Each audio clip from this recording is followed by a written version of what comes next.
Il y a quelques jours, j'ai posté ça. Tu connais des pays qui ont réussi après l'arrivée de l'extrême gauche? Moi, j'en connais pas. Aucun pays n'a redressé son économie avec un programme d'extrême gauche. À chaque fois, c'est la même chose. Pauvreté, inflation, fuite des cerveaux.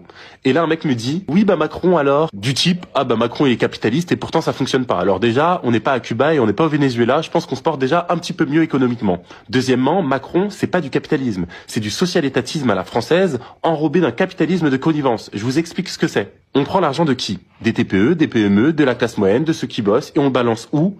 Premièrement, dans les aides sociales à outrance pour des gens qui ne foutent rien, des tonnes de minima sociaux et les gens sont toujours aussi pauvres et sont maintenus dans l'assistanat. Deuxièmement, dans une bureaucratie obèse et inefficace. On est à 57% du PIB en dépenses publiques, le taux le plus élevé de l'OCDE. Pourtant, on attend 2 mois pour avoir un nouveau passeport. On a un système judiciaire, éducatif et de santé en déclin. Et troisièmement, dans les subventions aux milliardaires et aux grandes entreprises bien placées. Ce qui crée quoi? De la concurrence déloyale et un monopole du marché. Ça, ce n'est pas du libéralisme. C'est une arnaque étatique, un marché truqué. On te fait croire que c'est un marché libre, alors qu'en fait, tout est verrouillé. Si t'as pas le réseau, t'es écrasé. Un vrai marché libre, c'est quoi? Tu gardes l'argent que tu as gagné. L'impôt sert juste aux routes, à la justice, à la sécurité, au bien commun, mais pas à subventionner une concurrence faussée, ni à entretenir des parasites. Le vrai problème de la France, c'est pas le libéralisme, c'est un mélange toxique de socialisme inefficace et de capitalisme de connivence, qui détruit la classe moyenne et tue l'initiative. Et après, on ose dire que c'est la faute du capitalisme. Non, c'est pas la faute du capitalisme, c'est la faute de ceux qui ont peur d'un vrai marché libre.